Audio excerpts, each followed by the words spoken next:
Mr. Gorbachev, tear down this wall. In this present crisis, government is not the solution to our problem. Government is... I can hear you, the rest of the world hears you, and the people who knock these buildings down will hear the all of us president's soon. policies, middle-income Americans have been buried. They're just being crushed.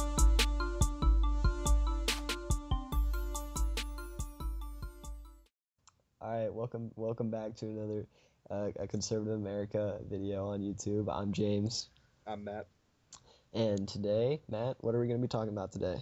We're going to be talking about the polls. And if you look at the polls right now, Mitt Romney is up in the general polls. Anything you might want to add on that, James? Well, in the Real Clear Politics poll, which takes an average of some major polls that are done, he's up 1.3% there. And that's pretty big, and he's up in two or three very key swing states right now. He's up 4% in Florida according to Rasmussen, and he's up 4% in New Hampshire according to the American Research Group. Yeah, see, I'm looking at this, and I'm seeing that he's up 4% in Florida as of today, but as of yesterday he was up 7%. And I feel like voters aren't changing their mind over the course of one day, that 3% of voters all of a sudden are just not voting for Mitt Romney anymore. So I feel like that number could be higher than the polls are leading you to believe. Right, and I want to say that poll that Matt was talking about, where Mitt Romney had a 7-point lead in Florida, it was done by the Tampa Bay Times.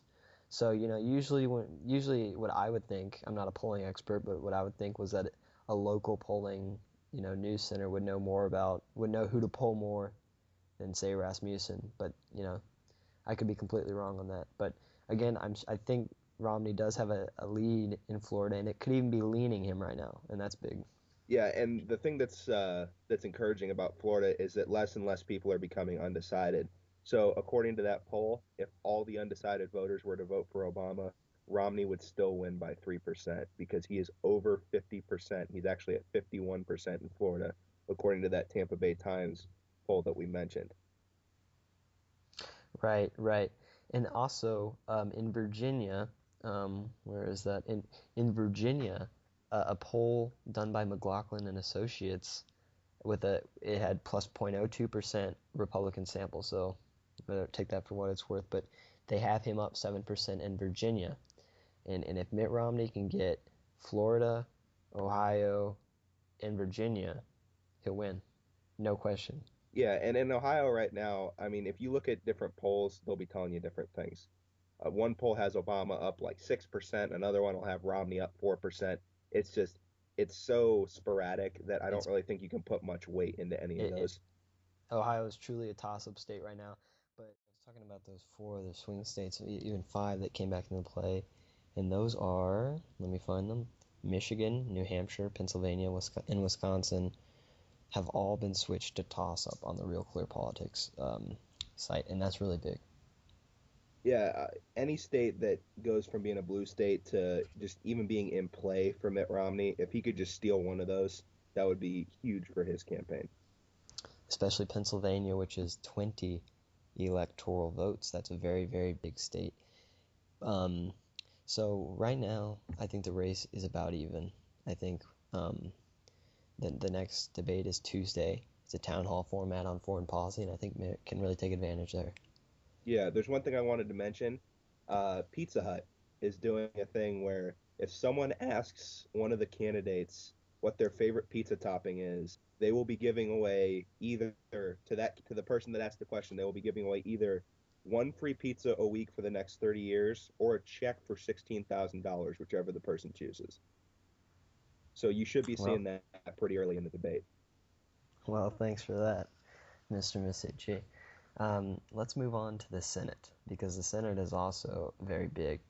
And right now, according to the Real Clear Politics, 46 are safe Dem, 43 are safe Republican, and there are 11 toss-up states. So the Senate is almost as big as the presidential election, because if the Republicans can control both houses, it almost negates an Obama reelection. Yeah, and I think a really big one, and I might be a little biased on this one considering I live in Ohio, but Josh Mandel versus Sherrod Brown. Sherrod Brown is one of those career politicians that's been in there longer than anybody can remember, and he's getting stale, and he always votes with Obama on everything. We got to get him out of there. Josh Mandel is I believe he's a former Marine, and he's currently the state treasurer, and he's going in there, and he looks like he can go in there and make a difference from day one. Right, and you talk about Ohio. I want to talk about Arizona, because the race in Arizona, a typically red state, is a lot closer than it should be. Um, in Arizona, we have Jeff Flake, who's a conservative. He was in the House of Representatives, and this guy has been endorsed by our retiring Senator John Kyle. And somehow this sleazeball Richard Carmona has come in and just made a race out of this, and it's disgusting to see. Go on CarmonaFiles.com and you'll see how disgusting this guy is, and it's just amazing to me that this race is even close. So all you Arizona Republicans, get out and vote for Flake. Yeah, there was another topic I wanted to talk about, and that is the current public opinion of Mitt Romney. For one thing, I think it's shifting in Mitt Romney's favor, because if you look at it, more and more people are approving of Mitt Romney. And after the debates and what Paul Ryan said about the story where Mitt Romney paid for the guy's college, the guy's family's college tuitions because of the car accident, it just shows that Mitt Romney's a lot more generous than people were thinking he was, because everyone thought he was this cold, heartless businessman. I want to chime in with this statistic here. Obama's favorability on the Real Clear Politics average is 5.2% spread, so plus 5.2, and Romney is plus 3.4, so that's only a 1.8 difference. And at one time it was about a 5% difference. So yeah. And another thing I wanted to say about Mitt Romney is he gives 30% of his income to charity. Biden gave like $300. Biden gave 1.0% to charity. It was just a staggeringly low number. And Joe Biden talks about how he is a devout Catholic, and his Catholicism is a big part of his life, which I'm not believing very well, because the Catholic Church preaches that you should give about 10% of what you have to charity if you are a successful person. And he's giving 1 point something percent of his income to charity, which is just staggeringly low if he claims to be as religious as he is. Yeah. I think the public opinion on Romney is definitely getting better, but we want to talk about how liberals think of Romney as just a terrible, terrible person, and how conservatives think of Obama as more than likely a good person, just bad, not bad intentions, but bad ways of getting to those good intentions. Yeah, just most people would say he has bad policies. Right. And go ahead. All right.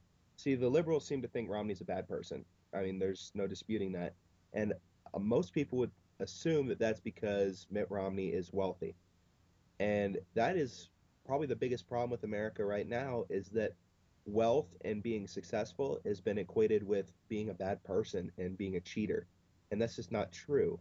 That should be what everybody is striving for, and it shouldn't be put down. We should be rewarding those people, because they are the job creators.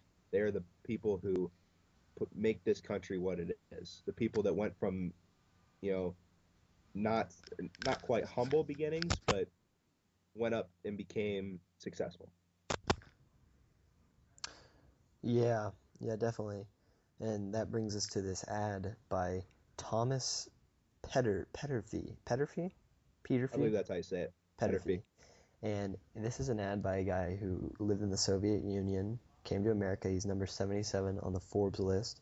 You can check it out on our website, and we posted a link in our website, conservativeamerica.blog.com. Check it out. Click on the link, and check it out. It's a great ad. Very, very, very good ad. And it's good. I just wanted to mention something about Mitt Romney was in Ohio today. He was in Lebanon, Ohio. and he gave a speech, and it was a fantastic speech where he talked about his 5-point plan and in much greater detail than he has in the past. He told a great story about how there was a Boy Scout troop that that had this flag that flew over an American fort, I believe is what he said.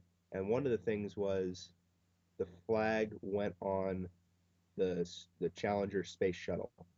He said he said those Boy Scouts wanted that flag to go into space, and they talked to NASA and they got it in there, and they put it on the Challenger, and all those Boy Scouts sat and watched as their flag went up in the sky and watched the ship explode.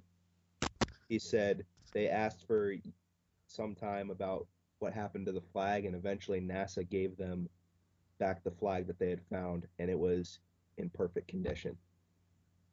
And then Mitt Romney said someone showed him that flag, and he was just in awe of what all the things that had happened because of that. Yeah, definitely. And I want to say Dennis Miller tweeted after that speech, Romney just gave a hell of a speech in Lebanon, Ohio. He's really hitting a stride. Hashtag Romney Ryan 2012.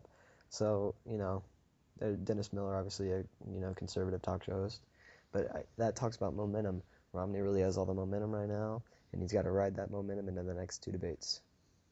Yeah, I think these two debates play into Romney's hands. Um, this next one, he can still talk a lot about the economy because it's both foreign and domestic policy. I think with all the stuff that's coming out about Libya and Syria and Iran, he's really going to be able to drill Obama on what's going on there in the foreign policy debate, unlike Ryan was in the vice presidential debate, because there wasn't really a whole lot he could do because it was just Joe Biden. It wasn't Obama himself there being able to defend himself. Joe Biden went on and kind of told lies about what was going on, and Paul Ryan really couldn't do anything about it. All right, well, if there's nothing else you have to talk about, we have to talk about Masucci. I think that'll wrap it up for us. Where you can visit our website, like I said before. It's aconservativeamerica.blog.com. Follow us on Twitter, at @a_GOP_America. Yeah, so check us out. Yeah, and as usual, comment on our videos, like it if you can, and subscribe to our channel. We'd really appreciate it. Alrighty.